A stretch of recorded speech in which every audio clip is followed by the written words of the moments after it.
Assalamualaikum warahmatullahi wabarakatuh.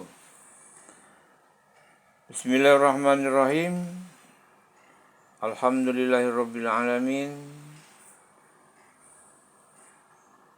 Sahabat konsep kehidupan channel di mana saja berada, berjumpa kembali.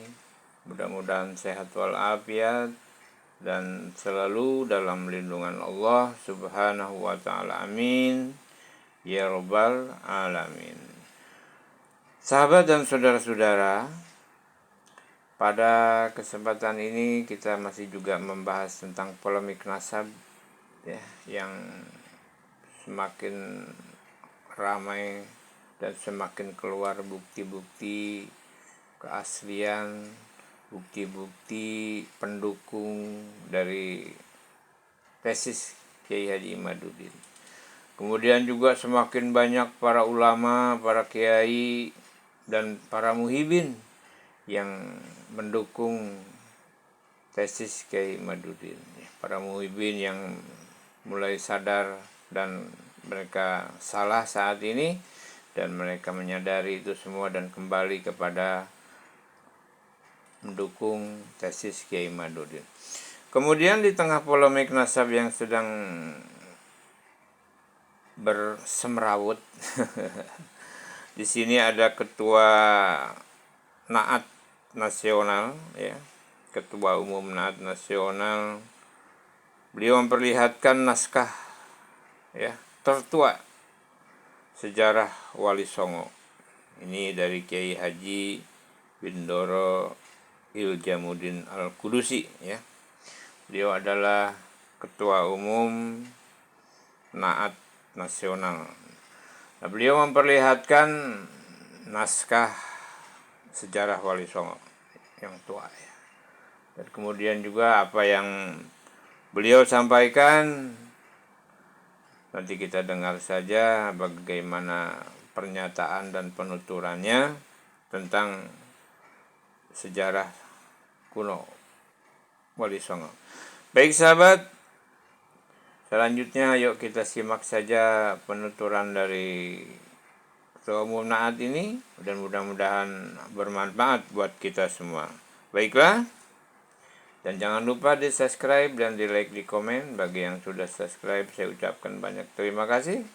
Mudah-mudahan Allah memberi rezeki yang banyak, kemudahan-kemudahan, dan umur yang panjang. Baik, kita ikuti saja video berikutnya, ya. Kita simak. Oke, selamat menyimak. Coba memberikan penjelasan tentang naskah primer yang dimiliki oleh Naat, yang menjadi rujukan utama dari Naat. Karena apa? Karena teori kami, landasan pengambilan isbat atau syahadah sertifikat nasab dari kami adalah berdasarkan pada manuskrip atau data-data kuno yang lebih daripada 100 tahun umurnya. Sebagaimana teori ilmu nasab, bahwa semakin tua suatu data, semakin primer suatu data, maka itu akan semakin valid. Semakin mayor atau semakin mendekati tempat tinggal yang diceritakan suatu data, maka itu akan semakin valid. Nah, ini naskah yang sudah dijadikan buku, yang sudah dialih bahasakan. Ini namanya Serat Walisana. Ini ditulis tahun 1414 tahun Matahari. Kalau tidak salah ketika dikonversi menjadi tahun 1490 Masehi. Ini ditulis oleh Sunan Giri II. Sunan Giri II ini adalah Sunan Dalem bin Sunan Giri, jadi putranya Sunan Giri. Ini awal mula ditulis oleh Sunan Giri II, kemudian diteruskan oleh putranya Sunan Rapen, dan kemudian diteruskan oleh putranya lagi. Buku ini atau naskah ini menceritakan tentang awal mula masuknya agama Islam di tanah Jawa, dan juga awal mula kedatangan para Wali Songo, Wali Sana yang ada di tanah Jawa ini. Buku ini naskah aslinya sudah tidak ada, karena sudah berumur 500 tahun lebih, otomatis akan hancur. Tapi walaupun begitu, ini adalah naskah saduran yang disadur oleh cucu daripada Sunan Giri, yaitu Raden Tanoyo. Mengapa saya katakan cucu? Karena ketika kami berusaha melacak siapakah Raden Tanoyo, penyadur Serat Wali Sana ini, kami berkorespondensi dengan Kakanjengan Yogyakarta. Ternyata di sana itu diketahui bahwa memang Raden Tanoyo ini yang menyadur Serat Wali Sana tahun 1955 ini adalah sejak dari kakek buyutnya memang penyadur. Jadi memang beliau ini rajin menyadur.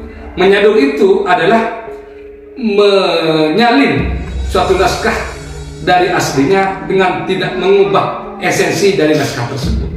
Jadi insya Allah karangan Sunan Dalem ini orisinilitasnya 90%, karena tidak dirubah esensinya oleh Raden Tanoyo. Baik, para netizen yang berbahagia, ini buktinya bahwa ini masih orisinil. Coba dekatkan, kamera dekatkan. Nah ini ada naskah-naskah yang berbahasa Jawa Kawi. Ketika saya tanya kepada orang yang ahli bahasa Jawa, ternyata naskah bahasa Jawa itu dibagi 3. Yang pertama Jawa Kawi. Jawa Kawi ini populer pada era Majapahit sampai awal berdirinya Demak. Ini Jawa Kawi. Yang kedua Jawa Media. Jawa Media ini sejak Mataram sampai abad ke-20. Yang ketiga naskah Jawa Kamardikan, itu tahun setelah kemerdekaan. Setelah kemerdekaan. Tentunya kosakatanya beda. Orang yang hidup di zaman kemerdekaan seperti sekarang ini membaca naskah bahasa Jawa Kawi tidak akan mengerti, karena kosakatanya akan beda. Dan demikian halnya juga dengan naskah Jawa Media juga akan beda naskahnya.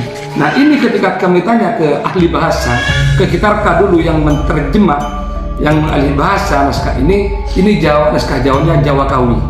Berarti jelas ini ditulis pada masa Majapahit dan awal berdirinya Demak. Nih itunya para saudara para netizen. Ini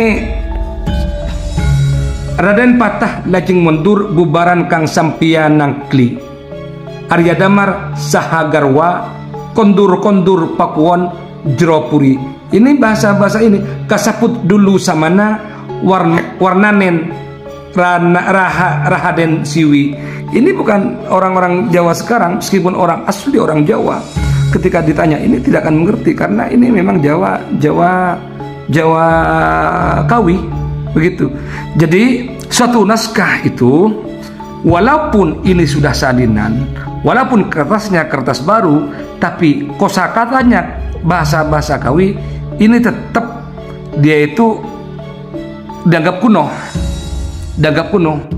Jadi untuk melihat suatu manuskrip itu kuno atau tidak, bukan hanya dilihat dari kertasnya. Pertama dilihat dari kertasnya daluang atau tidak. Kalau memang daluang dilihat dari bahasanya. Walaupun kertasnya daluang, tapi kosakatanya kosakata Jawa Media atau Jawa Kamardikan, otomatis kalah valid dengan Jawa Kawi. Nah ini adalah Jawa Kawi. Di naskah ini para netizen, di naskah ini jelas tertulis bahwa Maulana Ibrahim Asmorokonti itu, di sini tidak tertulis Ibrahim Asmorokonti, tapi Ibrahim Asmoro. Maulana Ibrahim Asmoro itu adalah saudara ipar daripada Maulana Ishaq, bukan saudara kandung. Ini yang membuat dasar kami mengatakan bahwa untuk keturunan Maulana Ishaq itu Al-Jilani, dan untuk Ibrahim Asmoro itu Al-Husaini. Di samping itu juga ini diperkuat oleh naskah Tabar Adam, yang juga kosakatanya kosakata bahasa Jawa Kawi. Juga di situ tertulis juga bahwa Jumatil Kubro berputra perempuan yang sudah menikah dengan Syekh Ishaq. Demikian sedikit penjelasan dari kami, semoga bermanfaat. Assalamualaikum warahmatullahi wabarakatuh.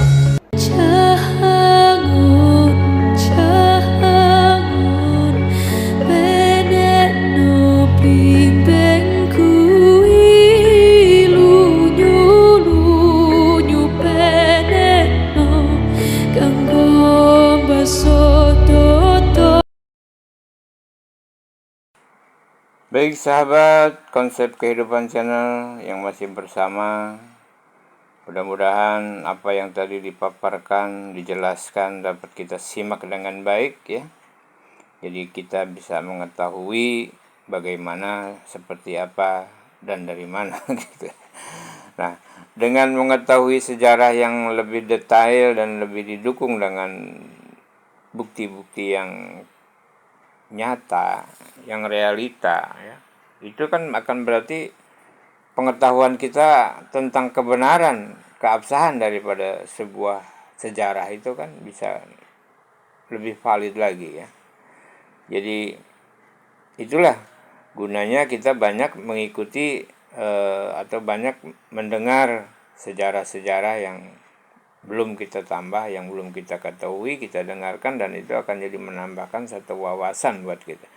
Baik sahabat, terima kasih ya, tentunya mudah-mudahan bermanfaat sekali lagi, dan saya mohon maaf bila ada kekurangan dan kesalahan, dan akhirnya saya mohon diri. Wassalamualaikum warahmatullahi wabarakatuh.